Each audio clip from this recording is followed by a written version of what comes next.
Just in case if somebody's here already. Hey, how are you guys? Happy Christmas. Just trying to set up. I'm doing a few live tests here on.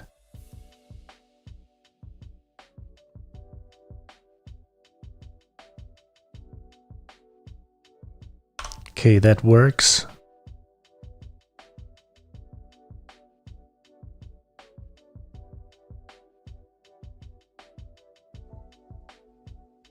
Just trying to set up live.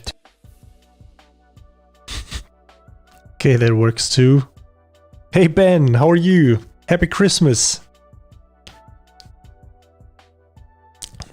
Nothing special planned for today, just trying to get YouTube working for live streaming. Setting this all up here. But it seems to work well. Well, actually, I can get rid of the...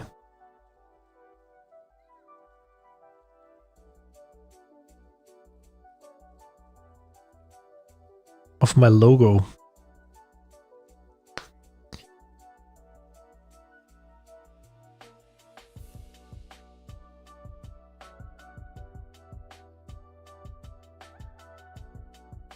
So hope you had great Christmas so far, great holidays so far. I mean, it has been just one day, but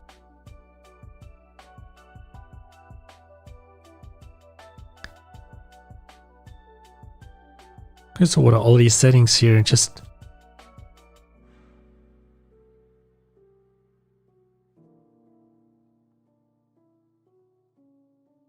oh, okay.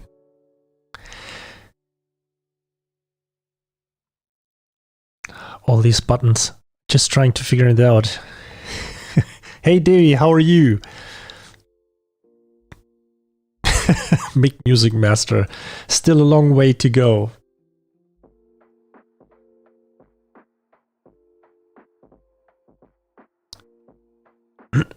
What I can't see right now is that the stream avatars thing is not working. You should see that little guy running around here. There should be also you guys running around below here, but I can't seem to figure that out, so maybe I just have to turn that off.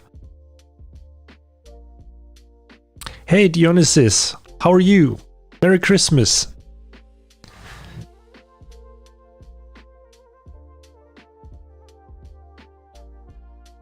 So again, nothing special planned for today, just checking out a few things, if they work all right. Hey Crazy Sound, how are you? Merry Christmas.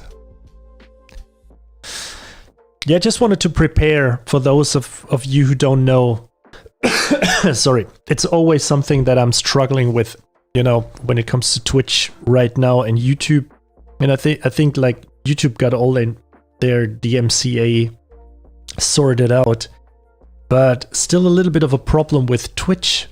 And recently you have like words being forbidden that you can say that we most likely don't use anyway. And I don't want to get into that any closer, but you know, the chances could be there that in the future I could be streaming a little bit about, you know, let's say what I did and how I, you know, wrote the songs on that most recent Two Steps from Hell album that has been released, Chaos Theory, that I had the pleasure to write.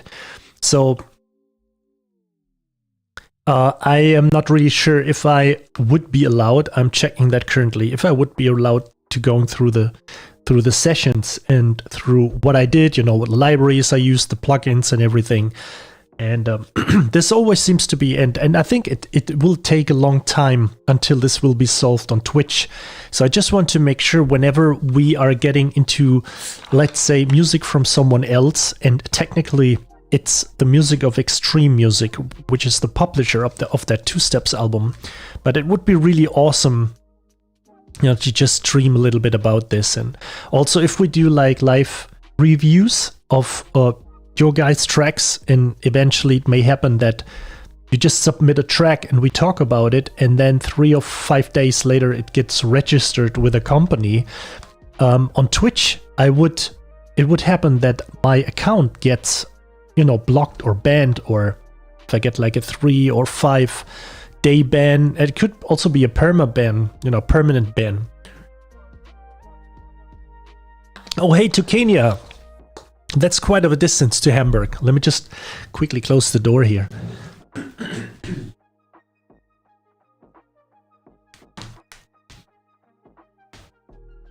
Okay, back. Yeah, it would be really great, because I think, it's, of course, it's like, it has been a special, opportunity for me to write an album like this. But I think in the end, I'm just cooking with water, like everyone else too. And I think it kind of helps to just get into something like this. Or even if it would be game music or anything, I would have the permission to talk about, which I want to do more in, 2021.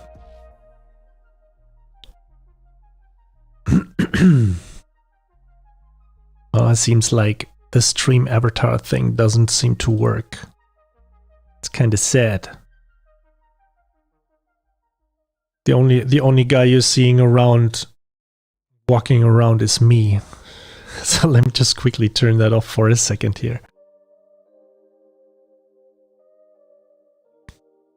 Yeah, I think the thing is, it's not really difficult with industry albums, as long as I have the permission, of course. If I don't get the permission, that's fine too, totally fine. So we just write something else. But the thing is, if you just take a listen to another, let's analyze a trailer track live, this could be a problem on Twitch, because technically they don't have their DMCA stuff sorted out, so I could receive a ban. The only solution they have so far going is that they quickly released some kind of a platform where you can use, their music only, in order to get a, issue free or a stream free of issues. But I heard even people getting banned by using music from that Twitch pool. So it's kind of funny that they get banned by using the music, which should, where nothing should happen. But the thing is with YouTube is, as long as you don't monetize the video, which you can't do anyway, you would most likely probably just receive not really a copyright strike, but just like a claim. And that's it. So you can't monetize your video anyway, so that's it.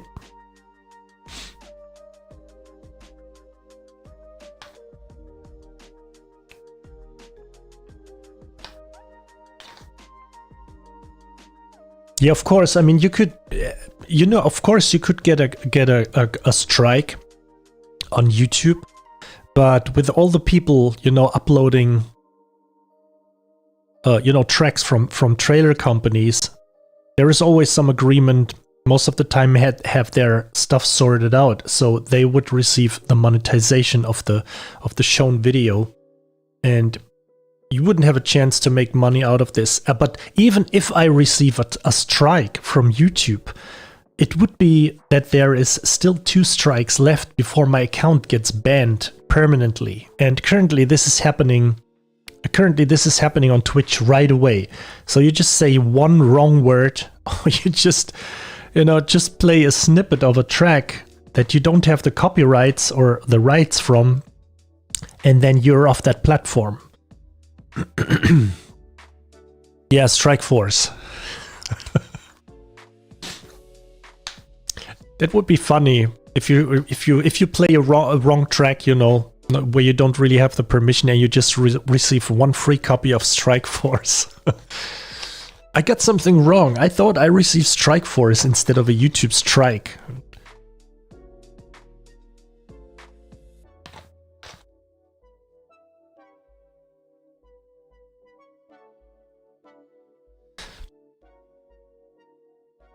Okay, so channel meter also works. So it seems like currently right now 18 people are here.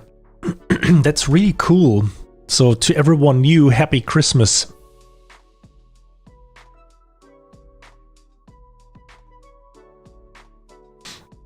Yeah, Mark, hi. Yeah, it's actually sad that people have to deal with this stuff. I mean, on the other side, it's totally, it's like, if you don't have the rights to use a piece of music, don't use it. But I think YouTube is a step, further when it comes to all that stuff.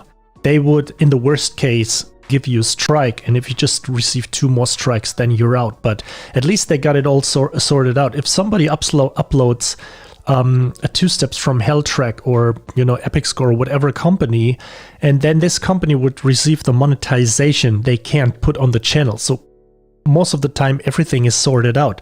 So by doing this, or by sorting this all out, there shouldn't be a problem. And in the end, people just doing some kind of advertising for their music.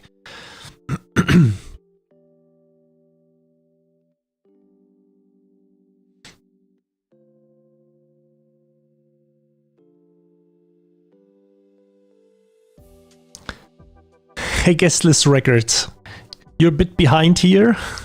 So you mean like time zone wise, it's still not Christmas where you are?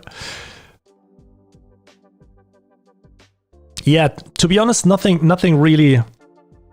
Oh, okay. Yeah, I just dropped on, online. So I just wanted to do a little bit of testing, not really something special.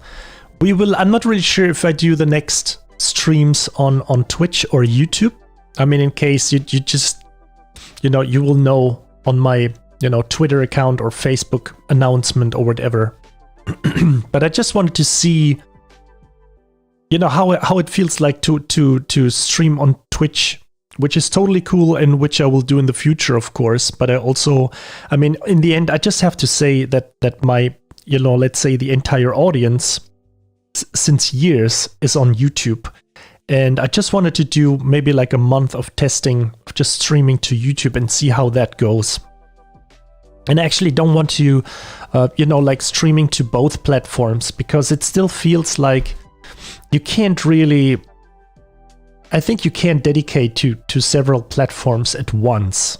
So there's all that stuff available that you can stream, Restream, IO, whatever, or even Streamlabs offers this, that you can stream to multiple platforms. But I think, it doesn't, I don't know. I think it's better to dedicate just to one platform. Maybe I will keep Twitch for, more gaming, so that we just get into gaming and keeping like the professional music stuff all to YouTube. We will see.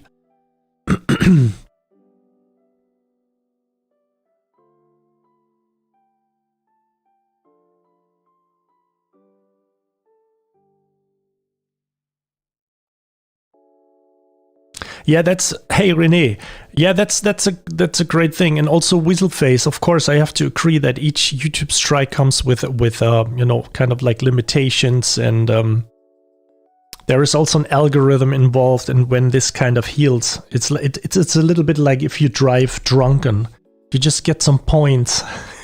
In Germany, you get some points in Flensburg, and then at the end, you just have to, if you have a certain amount of points, you just lose your driving license. So, but I think at least on YouTube, it's more fair than currently it's happening on Twitch. And I mean, even if we just listen to a demo made by someone else for a sample library, and that demo has been licensed or anything, you just receive that copyright claim, which is totally no problem, and nothing happens to your channel anyway. So I'm pretty sure that they will sort out all that stuff when you just talk about, let's say your own music that has been released by another company. Nothing should happen here. At least less than it happens on Twitch. But it's kind of difficult for music streamers,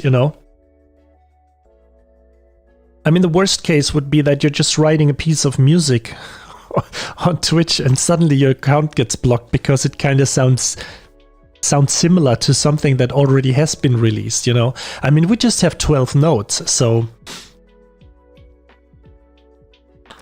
And yes, that's what I also wanted to say. the most important thing is to stream where your audience is. So I was really amazed because on the last stream, there were like, I think 40 people watching on Twitch. But technically, I know that during the last streams when I was doing multi-streaming to Twitch and YouTube, because I tested that too, there were more people listening or watching from YouTube. Because, I mean, it's kind of obvious because I already have like almost 10,000 followers there. So we are currently at, which is pretty cool. And I'm so happy when I just reached that milestone. So if I just check my YouTube studio here, so we're currently at 9,387.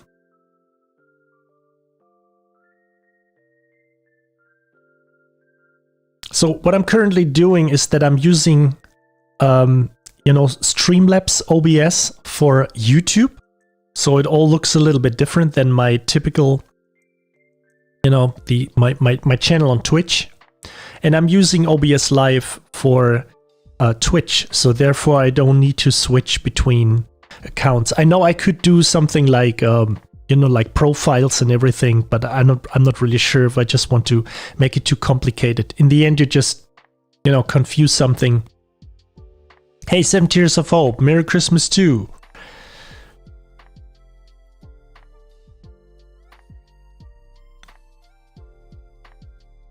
Well, you hear like all kinds of people, what you're saying, like doing this experiment is quite interesting, and I think you will have a good time with it. YouTube is more accessible to people and where they know you from. That's of course true, because I always have been on YouTube for like, I don't know, like 10 years or something, and Twitch is fairly new. I started this, actually this year, but yeah, it's kind of interesting. But to be honest, the community, grew pretty fast on Twitch, but that's true. I mean, my main, all the people that know me or check out my videos, they have been on YouTube forever. So I could have said I made a mistake and should have started right now on YouTube. But then again, I just want to see how all that behaves. I will be always up for experimenting around.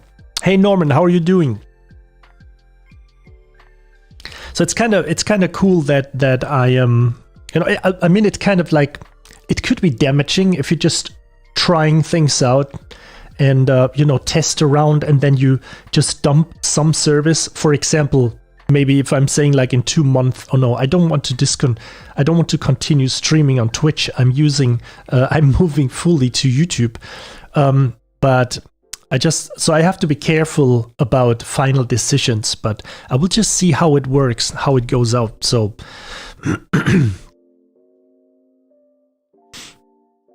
yeah, you're right. Both places isn't an issue, but I definitely don't want to stream, multi-stream, because if I want to fully dedicate to the YouTube crowd, I just want to fully dedicate it to them. And if I want to do that to Twitch, I want to do that there. So maybe in the future, I'm splitting it up and using Twitch for games and, doing all the music stuff that could get in trouble with all the DMCA stuff or something. I would do that on YouTube.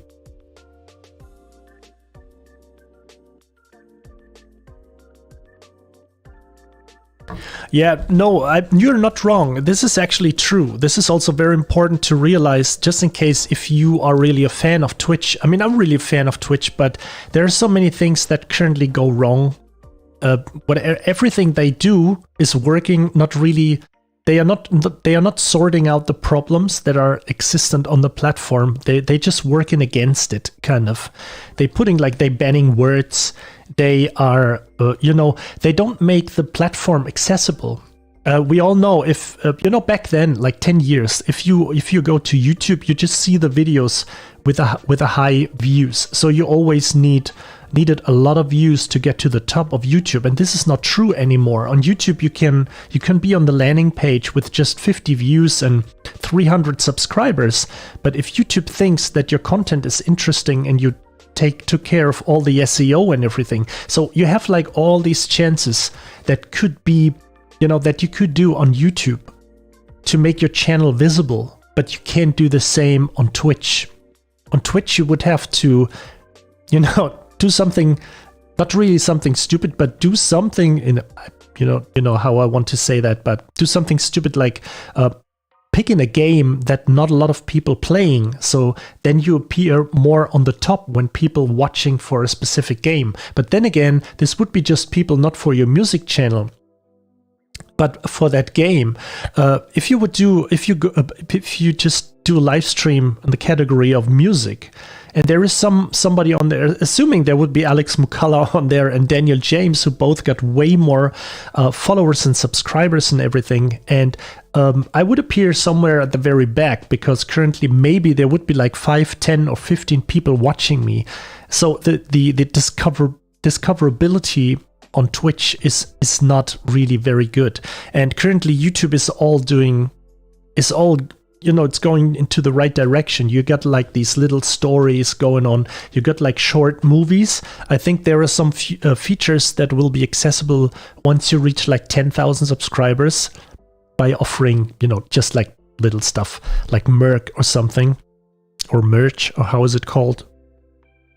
So we will see how that goes on. So all I know, and this is what also the big streamers talk about, like Harris Heller, and that, of course, some specific things have to be changed on Twitch in order to continue being successful in 2021. And if YouTube, takes care about all the live sector and builds in all these features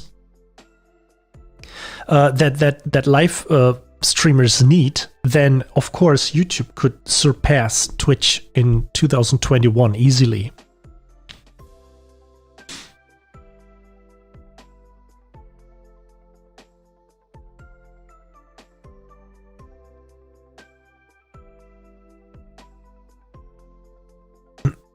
Yeah, I don't know really about that shadow ban. I'm not, I don't know.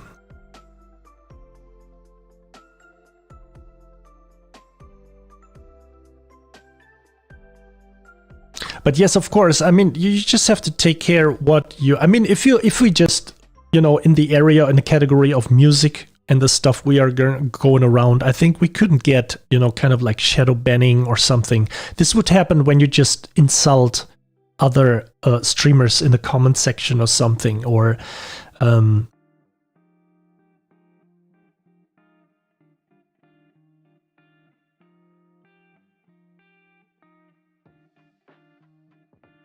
Seven Tears of Hope. Well, I can perfectly explain this to you. You wonder why Daniel James and Alex Mukala have way more subs than you and Dirk, while you both provide so much useful content. So first of all, thank you so much, but I can perfectly explain this to you. The thing is, I totally know that Daniel and Alex, they are way more entertaining to watch. They do not just, review sample libraries or anything. They just use the sample libraries and all that stuff to come up with way more creative stuff than just writing music. And if you check, for example, Alex Mukala's YouTube channel, I mean, first of all, I should say that his Twitch account got really popular because of his discoverability on YouTube. So this is a very important thing to understand. If you want to stream on Twitch because you like the platform, that's what I wanted to explain before. Nobody will discover you on Twitch. You would have to do some very weird and funny things to get up there, but technically all the people that you have on YouTube come over to Twitch. So if I, even with not even 10,000 subscribers, say, hey, this is my new Twitch account, I will have instantly 100 or 150 followers, because this is the people that jump over from that platform. The same happens from Facebook, the same happens from Instagram. So of course, Alex with 2 accounts, over 100,000 followers, he will have an easy time to just, let's say, fill up his Twitch account.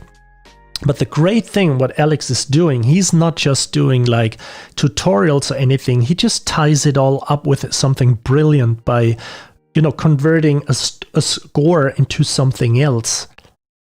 As if whatever, some kind of a game score would sound like if it would be written by that that game composer. So he's mixing up all these kind of things. And I mean, Daniel, he got his awesome show. You know, he's just like, it's not just the channel that is writing music. Currently, to be honest, I'm explaining, you know, libraries. We review sample libraries. We just writing some music, but it's more a little bit focused towards tutorial stuff or educational stuff than really like entertainment. And this is, to make it short, entertainment is a very big factor. So, I mean, who knows? Maybe in like a few months or something, I kind of like, you know, discover something that is way more entertaining than just showing libraries or anything. But we will see. I'm totally fine with it because my stuff is growing, and I don't care if other people, you know, kind of like surpass me or pass me by and getting more successful. This will happen all the time. So, so I'm totally fine with that, but I just wanted to explain this to you. And I mean, Norman, yes, of course, you're right, because FL Studio has a way bigger audience than for example, Studio One or Cubase. I mean, even the audience on Cubase, when I did like Cubase tutorials, a lot of people were watching. So if I would just do it for the sake of you know, popularity or gaining followers and putting the fun in the background or something, I would always go like, what is the digital audio workstation that use most people? You know, what are the sample libraries that most people use, or what are the sounds that most people use? And then just, what is the most popular style of music? So you would just try to dig in there, but this is not what I'm doing, you know. And of course, I'm not saying that Alex is doing this, but he's you know, familiar with FL Studio, so he's using it, and this of course helps him a little bit to get into this. But this is just a minor part of the whole thing. He's having that big success because he's just that entertainer. He's a true entertainer. You could put him on TV, and I personally would go on watching like an entire show with him, and it wouldn't get boring. And the same with Daniel. This is like, they're just totally skilled for doing this.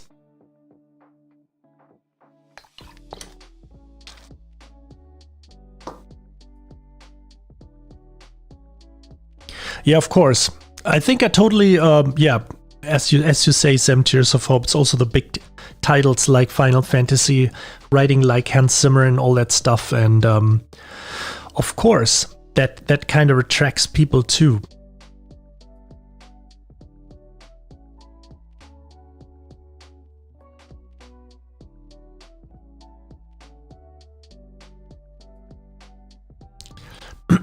So it's always, if you just want to have success, let's say with a channel, or you really want to you know, bring it somewhere, of course you should do this for the fun and because you love doing this, and not force yourself to do something.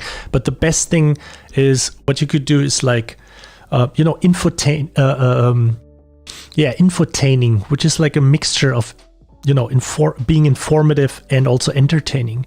And another thing, of course, it's also that I'm not a native English speaker in a sense. So I just have kind of like a little bit of a harder time. I don't feel, you know, not saying like that I feel like disadvantaged, but it's also a little bit, or let's put it different. If I would do the stream in German, it would feel way more natural than, you know, doing it in English, because you have to think all the time about all these things. There is not a specific word coming to your mind. You just have to, you know, find a way to describe it and all these things. That always kind of like holds a little bit back. So if I will do Twitch for gaming, I will totally just do it on German probably.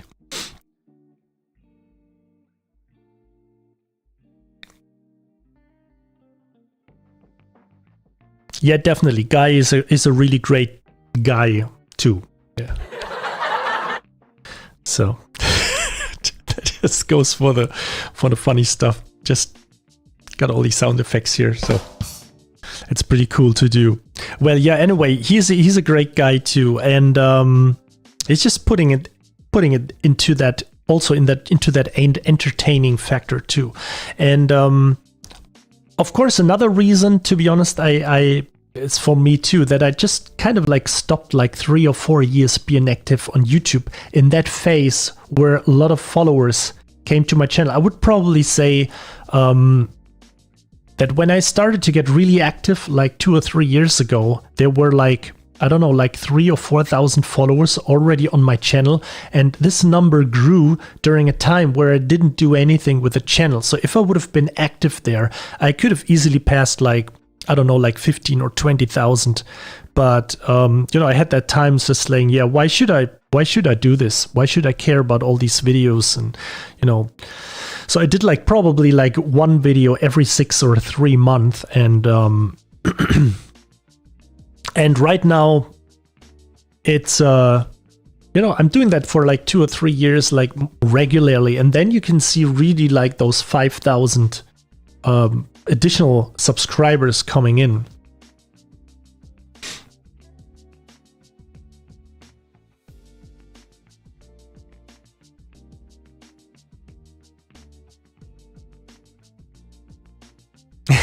Yeah, I can't believe.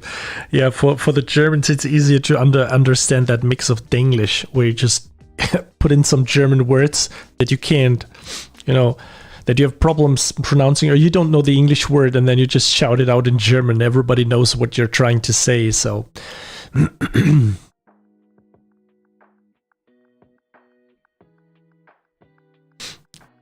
That's funny. So I don't really know why that little stream avatars thing is not working. So maybe I would just sort that out.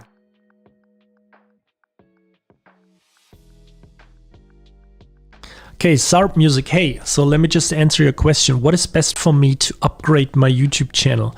Do I compose music and play and download it to YouTube, or do I play the famous pieces? The first thing of all, I think the most important thing is that you just have to try out all these things. I wouldn't bend, let's say, bend myself over for the YouTube algorithm. If you don't, I could have probably reach way more followers by just doing Avenger main themes or movie main themes or all the times, but I just don't want to recompose some kind of like main themes or anything. But if you enjoy that, you just have to try that out and experiment with it. What is way more important, I think, just go with that what you love doing most. But you have to make sure that you get the YouTube SEO sorted out. So you have to just use the right text. You have to use the right video description. Also, you have to use the right title. So it's not just enough to upload music and provide content. You always have to, you have to put that content into a nice package, put like nice gift paper around it, and put like a clear address on it. So, so you have the perfect gift package, and the postal office, which would be YouTube right now, perfectly knows where to send it. So this is what you have to be aware on YouTube. And the other thing is, besides the search engine optimization stuff, the SEO stuff, is that you take care of the retention rate and the interactivity of the video. So just putting that all into context, if you have a YouTube video and you use the same words in your title and also in your video description, also in your text, and you have a few comments coming in, and you just like and heart these comments, and you just reply to these comments, and more comments kicking in, your video will be, put on the YouTube recommendation or on the YouTube landing page, and will be more accessible to new users, and then you will receive more subscribers. And at some point, if you do that regularly, this is the third thing. If you do that on a regular basis, at some point there will be one video that will be breaking through, and this can easily happen. But most of us just try to compose music and upload it, and that's it. And they don't care about anything, and then they complain or just kind of don't understand why nobody is watching their content. So the best thing you can do, I think, if you want to stay in the music on the music side of things, I would say, just do videos about how you write your tracks, because there is always somebody interested who will watch you writing music. And people are always, interested in, if you just, start composing a track, how you use the EQs, how you use compressors, how you use string sample libraries. Maybe you got a specific trick about making, string runs or anything. And then somebody can learn something, because the thing is, it's not like chemistry. You go to university, chemistry, and then the periodic table and everything. And so it always is like physics in a sense, or chemistry. It always happens because of general laws in the universe. There will be nothing happen differently, If you just have gravity, all people getting, being kept on the planet, it won't happen that some guy's like, whoa, and then he's just, floating into the air and get stuck on moon, like, this won't happen because of these universal laws. But in music, there are no laws or anything. If somebody finds out a great way on how to use, a rock band or a rock setup or a synth when it comes to orchestra, and he has a specific workflow, then that person can talk about it, and it may be interesting to others. So I hope that all makes sense. It's actually not easy, not difficult to take care about your SEO. You can use tools like TubeBuddy or anything, and it can be whatever it is. So technically, I would just try to, put all these things like library reviews or anything. I would put that together and do something entertaining with it. And of course, in my case, it would be just writing a bit of music with it, or just how I would use libraries, just like that typical example. I can just test a little. Can I just quickly change? Why it doesn't work? It doesn't change screens, so I just have to do it. Like this. So if I just quickly change my screen, and I would just go ahead and just, everybody knows how to load a contact instance or anything in there. So if I just would do something, I would explain how I got, like, I'm using my patches here, about how to create a template. So if I just want to use all the single per patches, the soloists from Nucleus, I could just go in here. I hope I did that with a 1.1 update. So I could just drag them all in here, and I would have Studio One loading all the soloists from the library. So how did I do that? I just would talk about this and how I work with all that stuff, It's like, I just have to turn off the music for a second here. So I hope you guys can hear the DAW. So you could...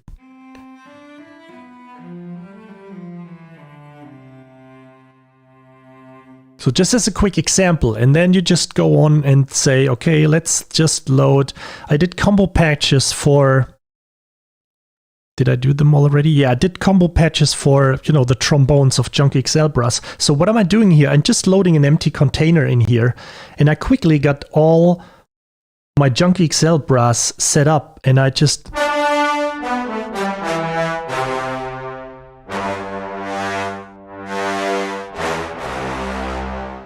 So, so this would make my channel...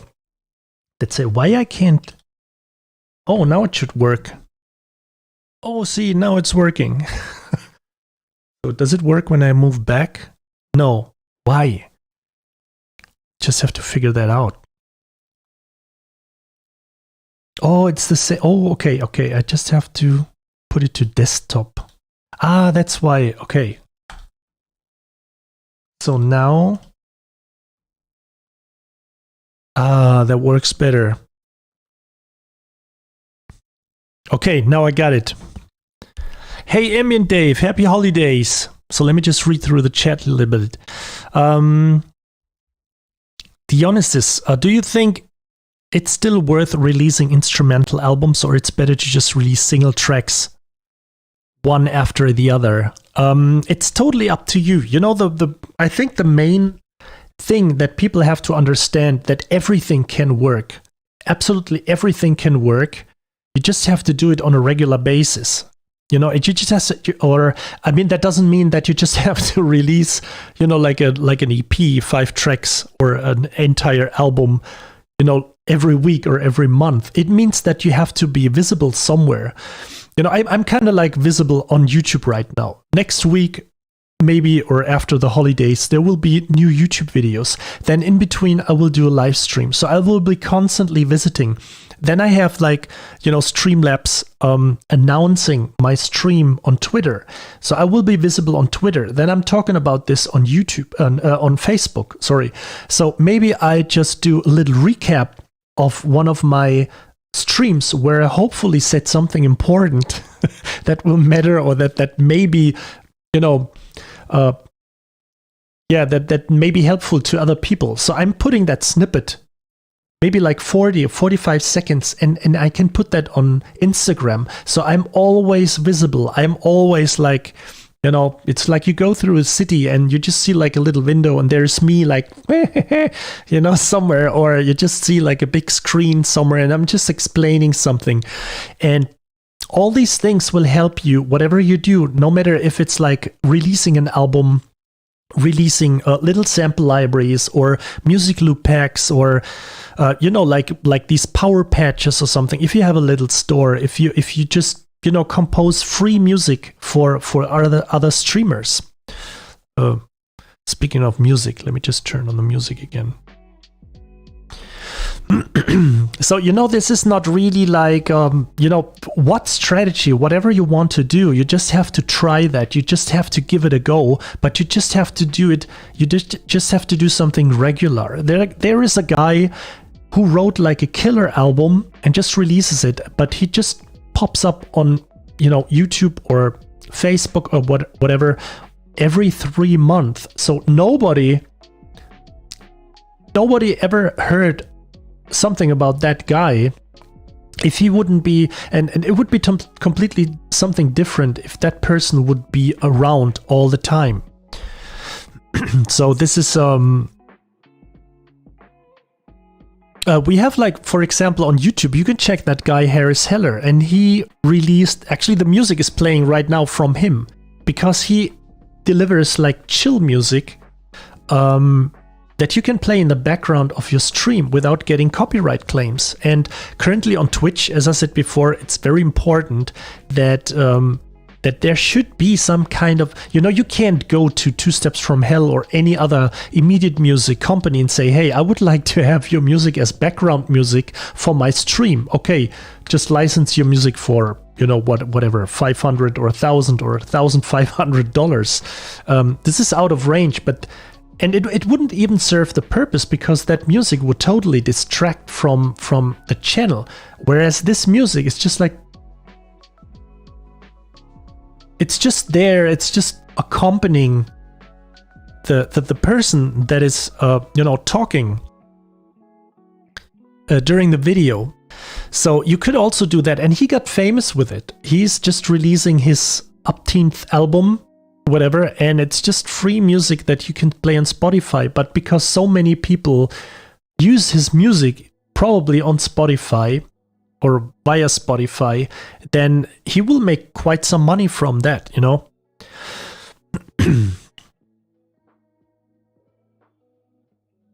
Oh, René, how do you stream in 16:9 with an ultra-wide screen without it being stretched? So in my case, I have an ultra-wide monitor too. I can just move that over. So this is the entire monitor. And I just put like 2 video cables in it, 2 monitor cables. So I can split the screen to have 2 27-inch screens available. So this monitor you can't see. You can just see, you know, that monitor with Studio One on it. So if you have a 16:9, you could just say, for example, on OBS that you just want to stream with 1080p, which would be 1920 times 1080. So it would be just an area on screen. So you could do that. But just putting your, if I just jump over again for a second. So you would probably have to do something like, I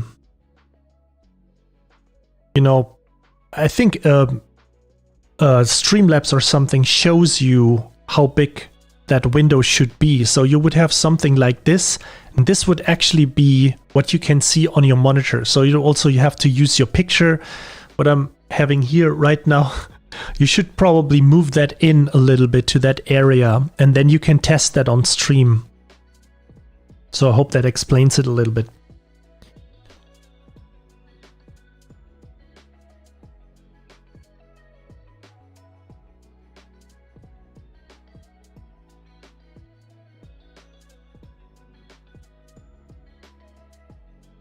Okay, so I don't get that. Ambient Dave slightly related. My Restream plugins work fine in Studio One, FL Studio, but not Cubase 11 Pro. When I save and close a project and restart, Restream plugin has gone. Oh, that's kind of. But it could be that you just. I'm not really sure. Maybe you downloaded a 32-bit stuff, and you have Cubase 11 on 64. Or maybe it's just that the plugin doesn't really get whitelisted. So you just set it up and you see it appearing in Cubase, and then you launch. Next time you launch it, it could be gone. I could imagine something like this.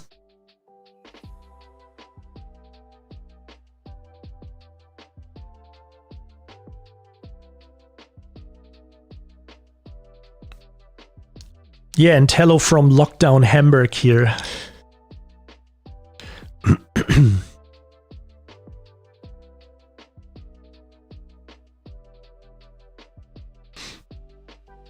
Well, Icarus, that's like a hardcore question. How to learn orchestration from zero and where to start? How to learn to drive a car?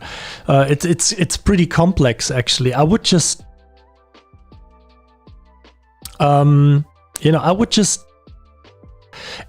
It's pretty. You could say like just get into music theory, and just try to read score. But I would say I would just listen or learn from people that compose live. I mean, like us, and then if you just want to make it more, when it comes more complex in terms of orchestration, there are so many videos out there, and this is what Alex does pretty well. He just, shows about how he orchestrated something and shows you the piano roll. So I would just try to get into some easy to digest scores out there, and just also use your ears. What does the strings do? What does the French horns do? Learn about all the orchestral setup, and just go from there, and just listen to a lot of music.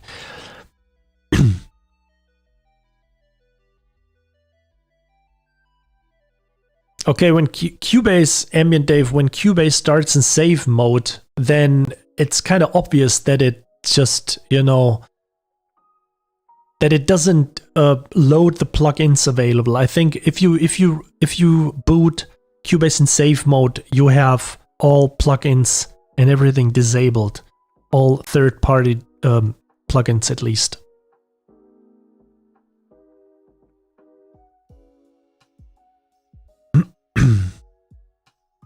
So yeah, this is what I'm currently doing. I just tried to share that again. So if you see my screen and you see my, where is it? I always, is it this one? No. Where is my, here? So this is what I'm currently doing right now. I set, actually I just found a way. It worked before, but I was kind of irritated because a few people said that something is flanging from my transmission from Studio One. So I thought there is something funny going up with the loopback. But what I'm doing here is that I'm routing the audio from from Studio One to this ADAT78. And it's not like an ADAT channel, it's a virtual channel. And I'm setting it on loopback, so everything I have going on in that matrix here on the 1-2, where is it exactly? On the general output is going to be routed into the ADAT78. So this is why, and if I just go, let me just go to the options. You can see the general audio setup. It's using my Fireface USB. So what is generally happening? Just open the control panel. So, but anyway, I routed that signal of my Studio One output to 7.8 and to that virtual output, and I'm using this as an input in in OBS, so it capturing basically my audio from the DAW.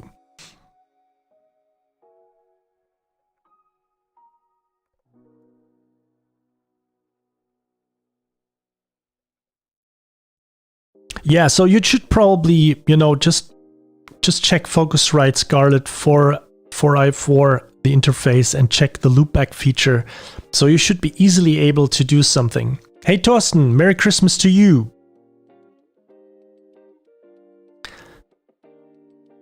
And Subwitz, hey, how are you doing?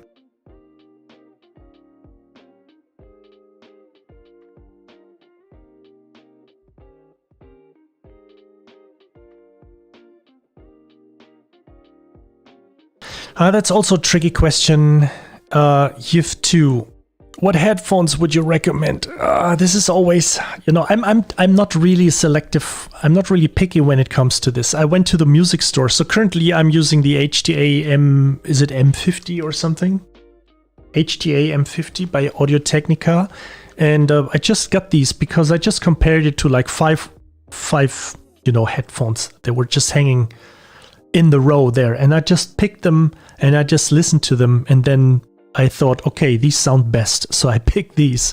That basically was my decision. I don't care if like 50 pros suggesting me or recommending me some headphones, and I put them on my head, and it feels like, I don't know, it kind of sounds like swampy or muddy or something, but they swear on it because it's out extremely linear or not.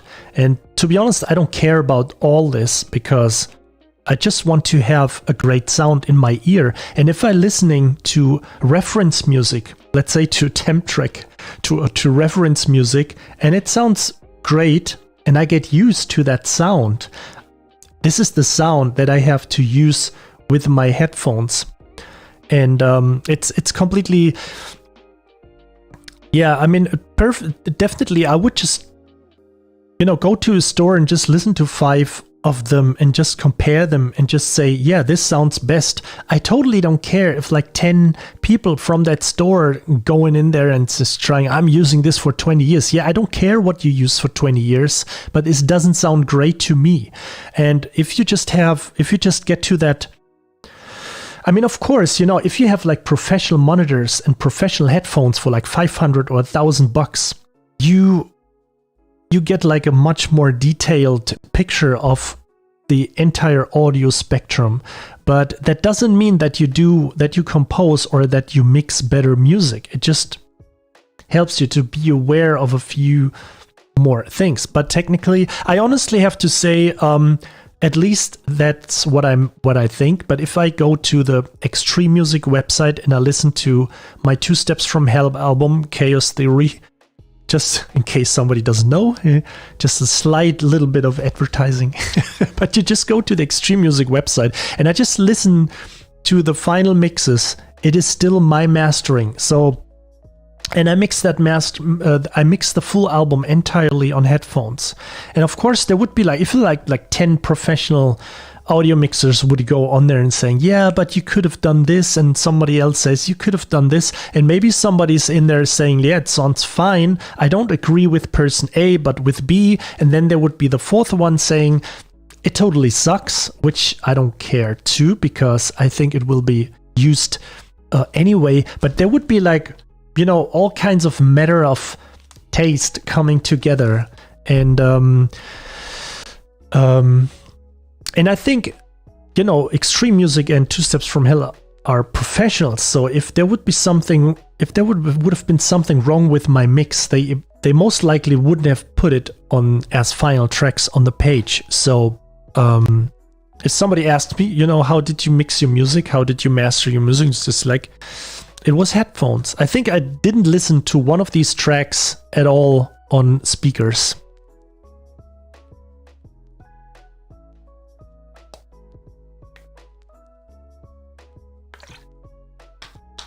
I mean, of course, if somebody recommends me headphones and it just sounds pretty good, it's just a good thing. But, you know, in the end, I have to work with it. And it doesn't matter if it's headphones, if it's speakers, if it's sample libraries. You know, 20 people recommend, yeah, but it sounds so cool and it's the most professional library out there. Well, I don't care if it is, if I can't work with it, if I feel better to work with. You know, it's like, especially when all these strings library being released, and also Vista, Berlin Symphonic Strings, and they all compare to Cinematic Studio Strings. Yes, Cinematic Studio Strings is a great library, but once in a while, it kind of, you know, it's not the Berlin 10 Teldex Hall. And if I want to have that great sound of that Teldex Hall in Berlin, I just, and I like to write, you know, or I have to write a lot of runs or rapid repeating legato stuff, then I most likely will use Berlin Symphonic Strings. I don't care how many professionals use Cinematic Studio Strings or how versatile it is. It's, to me, it's choice. And the same goes for headphones. You know, if I mean, it's a stupid comparison with sample libraries, because you want to have several sample libraries to pick from and not several headphones to pick from. But I mean, even then, if you think you can, you know, classical music or orchestral music sounds better with one piece of equipment, and then you would love to, you know, mix EDM on these Audio Technica, and you would just use some, you know, high class 1000. I've once seen, I don't remember the brand, but I've seen a studio that used speakers that almost didn't look like speakers. I forgot the brand. It looked like a carpet surrounded by some kind of weird wood. It looked like something where you would clean cloth on, you know, like putting it to the river, and you just, you know, and I was totally amazed by the sound. It were like pure, like speakers optimized for orchestral music, and it had a really awesome sound. But then again, I have my personal preference of just putting headphones on, and if I just listen to soft strings, I just don't get that connection, that feeling with speakers.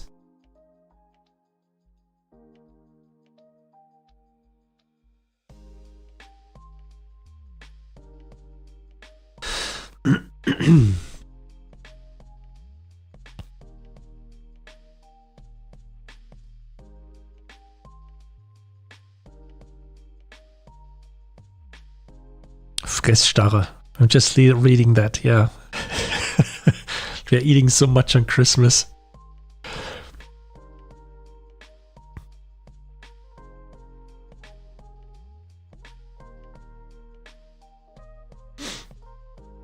Yeah, Ambient Dave, to be honest, I get carried away by Gas 2 gear acquisition syndrome. It's really like, but, you know, I'm just happy to have the opportunity to use so much, because different jobs require different, you know, different sounds.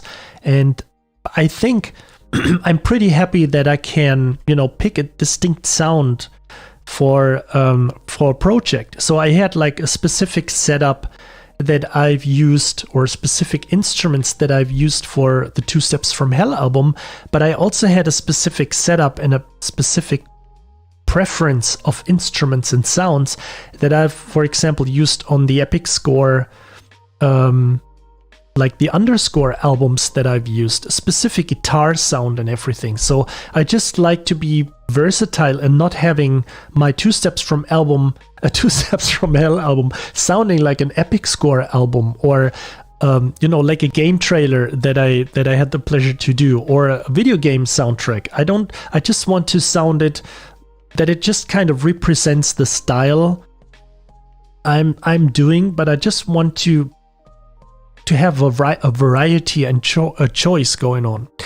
And so, I just said it out of fun, but if composers would be drummers, they would all just have one snare, one kick drum, and one set of toms, because you're like, how do you compare this snare to this snare? Oh, well, this sounds much higher, but this sounds much fuller, so I'm going with this snare. So if composers would really drummers, they would all just rely on one snare, and you can't use just one snare for all kinds of music. Because at one time you have to compose something that goes more into the metal direction, and something you have to, at some point you have to work on something that is a little bit more jazz and brush oriented, and you can't just sit there and use like a metal piccolo snare, or not a piccolo snare, but like these really tight and high tuned snares for that new metal sound. It doesn't sound well with jazz. You just want something that is really big, that is low tuned, for example, and that sounds really, where you get that specific brush that specific sound from. If you're just going to compose funk, you just have to have at some point some kind of a Fender-like guitar at home. It wouldn't make sense to use like a Schecter with the Schecter I'm having here with a Nazgul setup. It kind of sounds funky, and of course it's in your fingers, but you don't get that authentic Fender sound that people are used to. Yes, there you got it. Iblease, or what? Just trying to pronounce that right. You're a drummer, you have 15 snares. You just understood what you're doing because you just want to have you just want to have choice.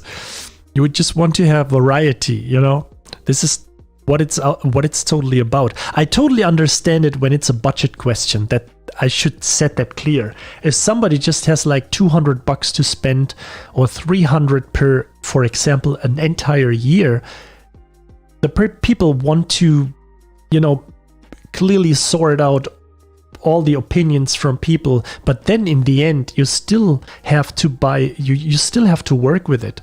There is no reason if 100 professionals say, yeah, this is absolutely amazing, and then you get it, but I kind of feel unhappy.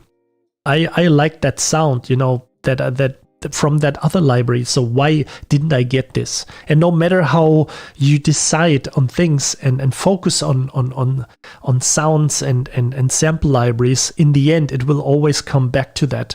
Why didn't I go with my personal preference, And today, the thing is, there are not really bad libraries out there.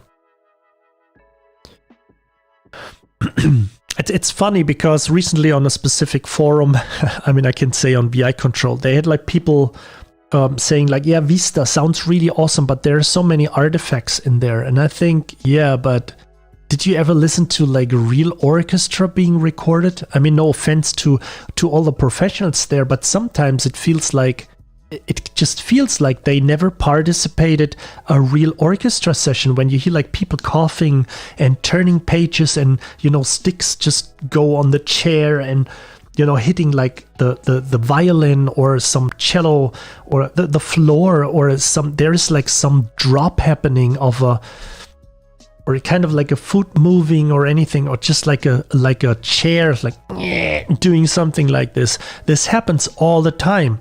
If you would just, stop the entire recording because of every noise. So I understand if you just have like no round robin staccato samples, and you would have like a chair noise on one sample, it would kind of like, when it comes to that note. I totally get this. But if it just happened once in a while, especially during a legato passage, this is just, I find this natural.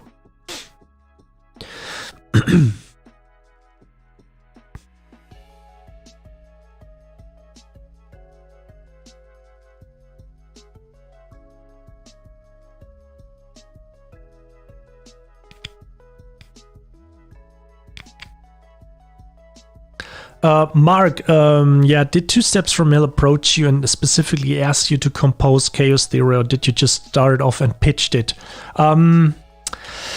I just try to answer that without kind of sounding, leading this into an arrogant thing. But Thomas approached me and asked me if I would love to write an album, and I think this is probably, I'm really fortunate. I'm really, really like feeling the gratitude of having this chance. I don't take anything of this stuff for granted, but I think this is typically what happens with all the big companies. I think what really happens there is that people try to invite someone who they think could do the job, instead of just pitching for it, because they probably get like 50 or 100 emails every week or every month that people ask about, just basically applying, basically pitching. So I think in general, this is a good strategy to be there, just get in contact with all kinds of people, know all kinds of people, and then just love what you're doing and not pitch directly for stuff. If you want to be in the trailer business, just, compose trailer music. Just compose it and do like a YouTube video about how you compose this, or do like a live stream on how you compose that music, and then just share that on your Facebook wall without tagging 20 or 50 or 100 different composers, because this is just annoying. And at some point there will be someone seeing you writing music and how much fun you have, and this is basically like a live portfolio, so nobody has to invite you and see how you are personally behaving or what that this is like when you have a application meeting at a company, when that this is the reason why people invite you, because they have to work with you. They want to know how you are from a person, what character you are. And I think the big advantage is, if you really think about doing YouTube videos or live streams, this is the most important thing, or this is what I can recommend, that you just do it, because people experience you automatically live. They just see, and then don't act, just be a natural person, and they see, I could imagine working with that guy. What he's doing is pretty amazing, so we will give him a chance to write the music, to write music for an upcoming album.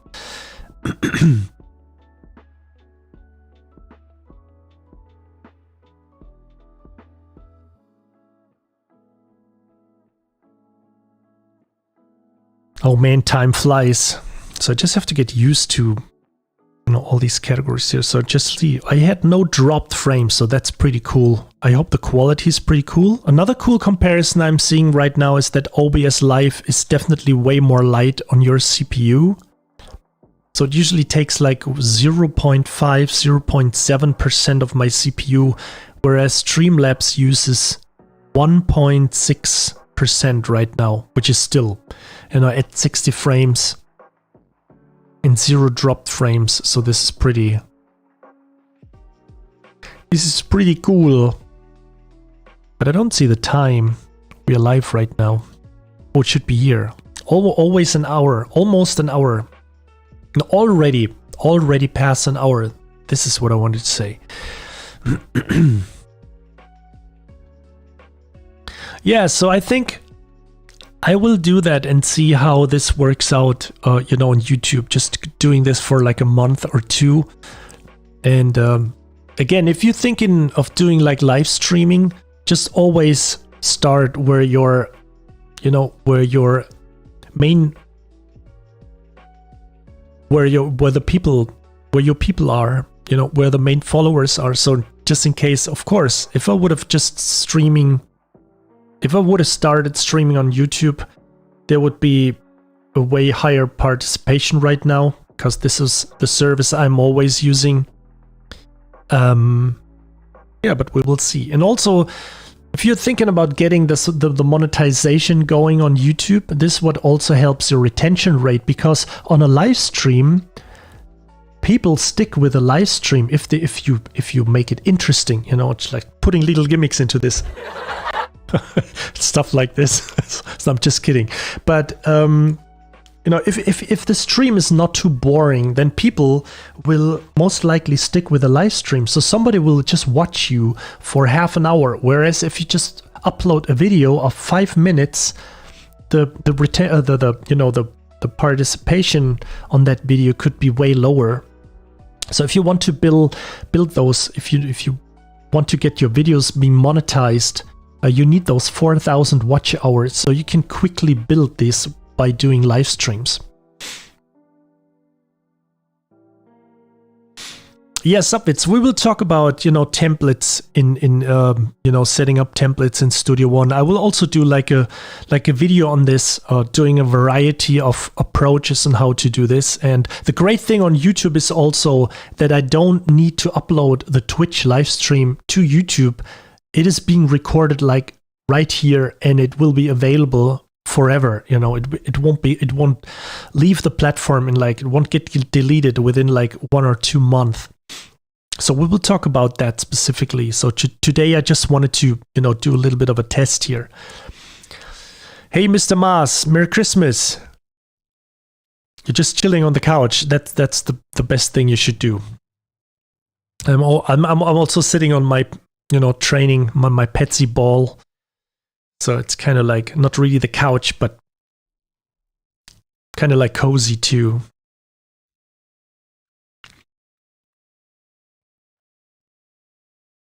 Oh, hey, Mikael, Mr. Backström, how are you? Where do you guys keep popping up from right now?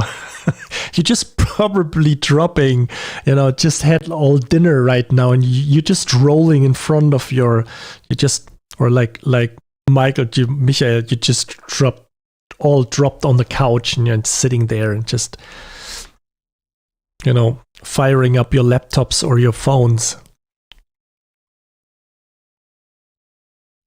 Oh, music stopped.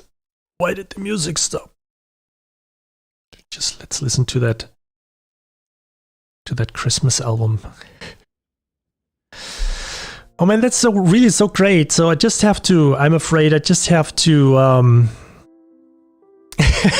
yeah, I mean, Dave, yeah. I was just once in a while bouncing around here. Yeah. So if I would go to the bathroom, I would just, you know, go into the pause screen. So I'm really kind of like happy how this works out on YouTube here. Mikael, thank you so much. Video quality, yeah, that's kind of important to me. So we can probably go up, you know, go through all of these things like Studio One templates, different approaches, what we're doing, and you know, pimping the quality of a stream. But I honestly have to say, yeah, this is most of the time. This is because of the Sigma lens I got. And it's also pretty funny because I got like this, I mentioned this so many times in my stream, so I feel like repeating myself, but I love talking about this. So I got this key light by Elgato, and because how do you say the aperture, the f, what is it, that little f, you know, on the camera, on the lens, is my previous one was going down to 3.5, and this goes down to 1.4. So it's kind of like moody in my room right now. So if I just turn on the light, and keep in mind, this is just 5%. This is just 5%. The light source is 5%. If I turn that off, it looks like this. It's still kind of like cozy and chilly, but the light over there is just 5% active. And on my previous streams, let me just open it. It would go, I had it like this. This was how much light I was using before. So of course I would reduce the ISO on the camera and everything, but it's really, really, if you really think about stream, sorry, 10%, not 5%. So if you think about streaming it's kind of like really a drag to looking into a light source that is like 40 or 50%, because you're sitting there doing this for 1 or 2 hours and you're like, oh shit, my eyes really hurt. So, and the best thing I also recommend is like using a professional camera. So I'm using the 6400, the Sony, with that 1.4 lens, and I'm using Camlink to just put it directly into Streamlabs or OBS. Yeah, exactly. This is the Sony A6400 is currently what I'm using, because I just loved it because I don't need to take care of the focus. So if I'm just doing this right now, I will always be in the picture, focused. There will also be the face recognition following my face and everything. And if you just do something on here, I don't want to do like, do something like this. It just quickly, and you see like all the details and everything happening, and then you just turn it back and then quickly moves back to my face. So I never need to take care of the audio quality, the focus. It all happens in autofocus, and it works really quick. And I didn't even set it to quick, I think. I just left it like factory settings or anything.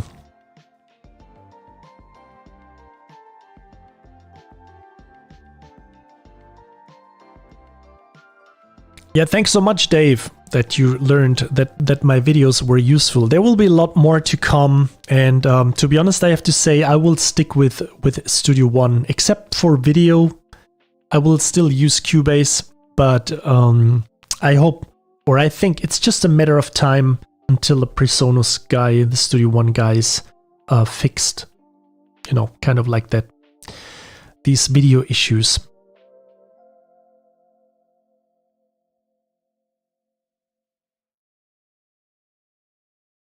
Oh yeah, right, the audio mixer. Somebody asked before, sorry, I just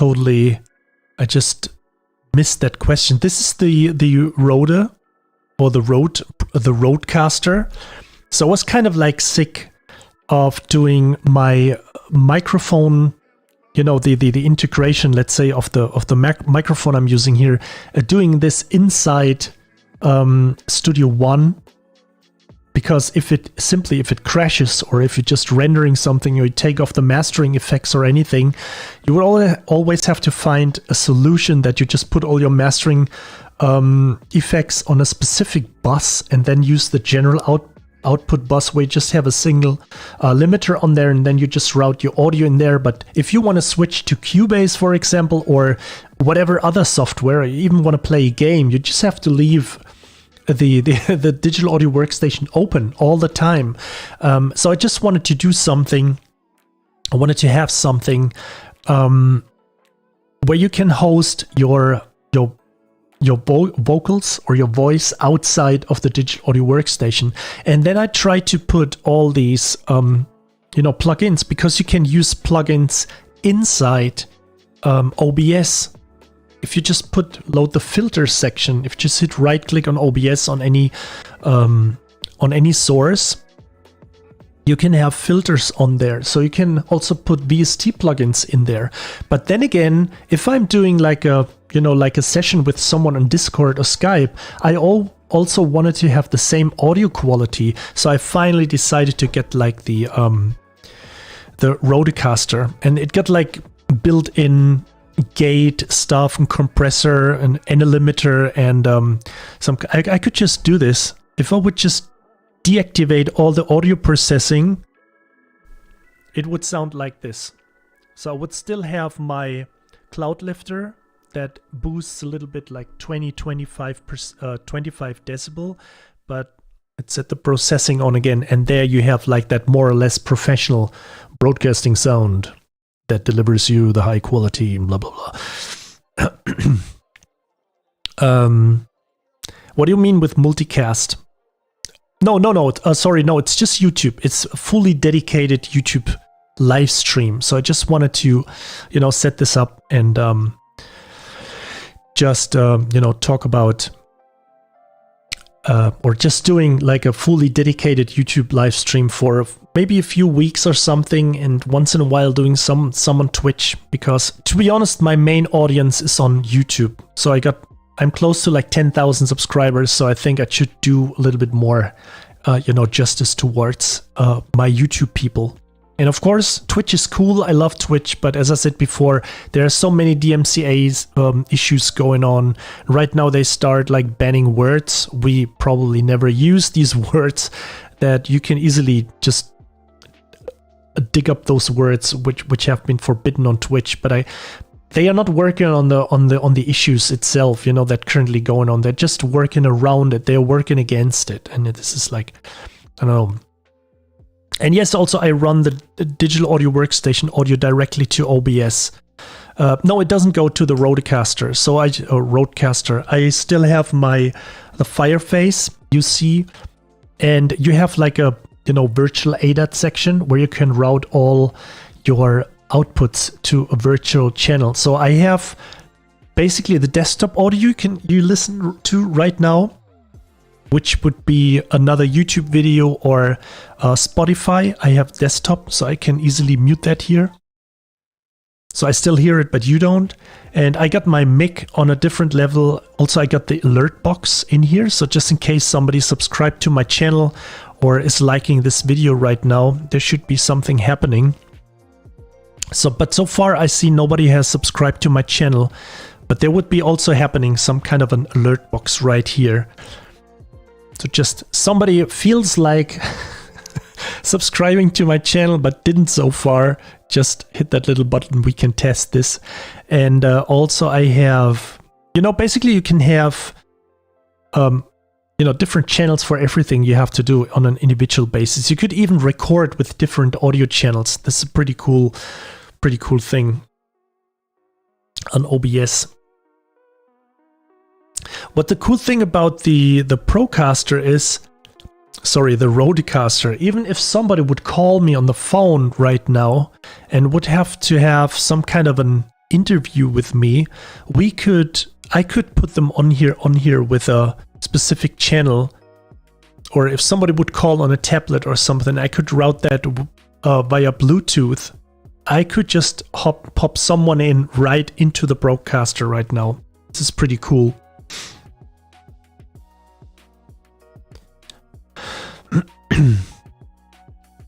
I think subnets the latency with the audio to visual live streaming.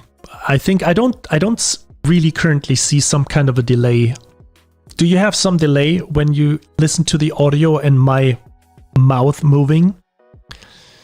Mr. Skia Barassi, I just wanted to pronounce your name right. Merry Christmas to you. I'm fine, thank you. Hope you're well too.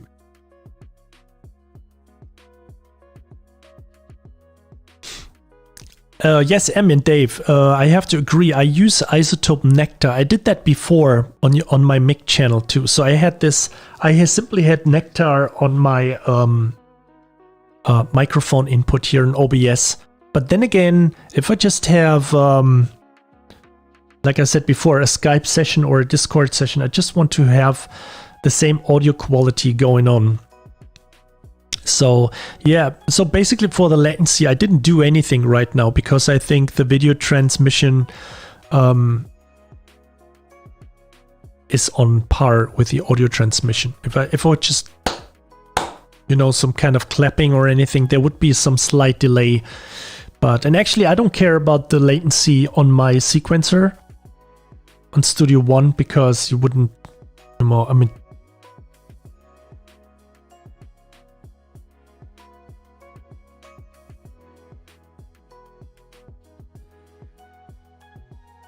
I could have at least played in the same key as the background track, but yeah. So this should be all there. Is the digital audio workstation in here too? So can you hear the...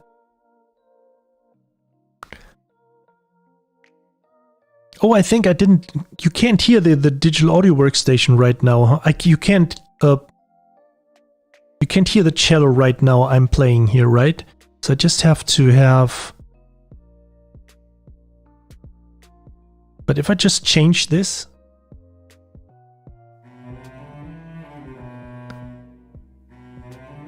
Yeah, you just hear it right now. So I just have to create one for the chat. Just have to do this. So just have to create another audio input capture. That is digital audio workstation and add the source. So now you should be able...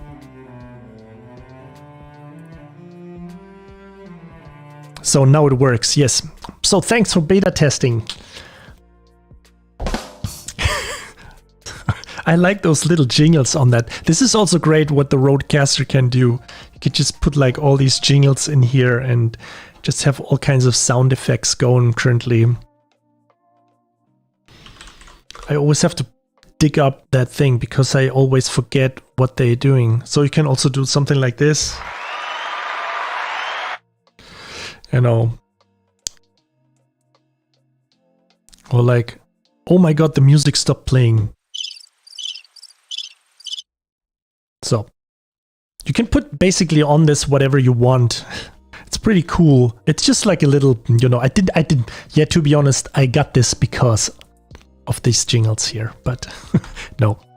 I just wanted to have an easy solution to have the same, you know, voice quality throughout all the streams and YouTube videos, and also when I do like a live, you know, like a session with someone, Discord or Skype. Hey Stefane, what is the purpose of the subject? Yeah, we're just casting. We're just, I just wanted to do like a little 30-minute test about setting up my stream for YouTube. And because I'm planning to do a few live streaming sessions on YouTube, especially when it comes to music, that may involve some DMCA issues, you know, because currently on Twitch it's not really safe to do that.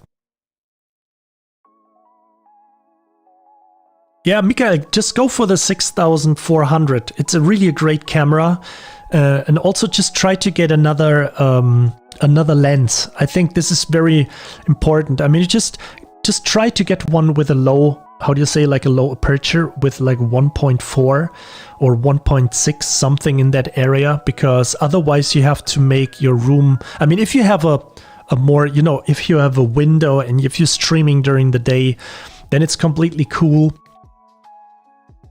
But you know, if you have a cozy room and just want to have all these U lights in the background and all these little things, I'm also having like a little, how do you say, not really like a game console. Yeah, it's actually like one of these, how do you say this, these game machines back then, in the 80s, that you had in these gaming halls, and I can put like a little iPad. So I still have an old iPad that I don't use anymore, so maybe I can host these little, you know, like early arcade games on there and just put it somewhere here in the background.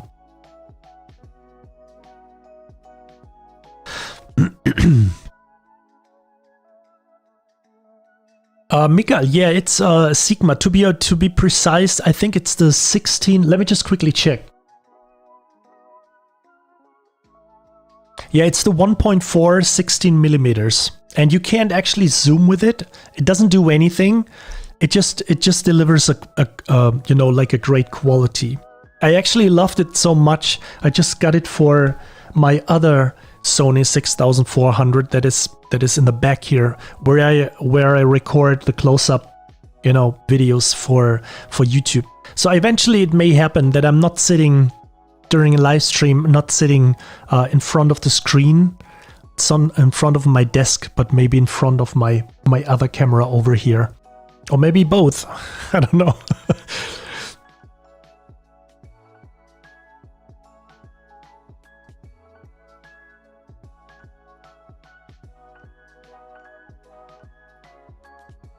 Okay, yeah, so I think I would call it a day for this test. I think it worked out okay. I just don't know about the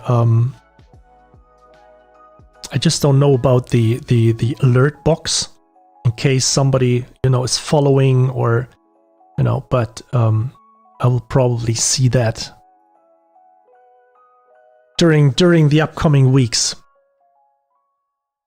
Okay, so I would say I call it a day for today, and thank you all for being here. I hope you have great holidays. I may jump in, like next week, and we definitely have to dive a little bit into Berlin Symphonic Strings, to their new library, which sounds really awesome and offers great different legato modes. So we definitely have to talk about this.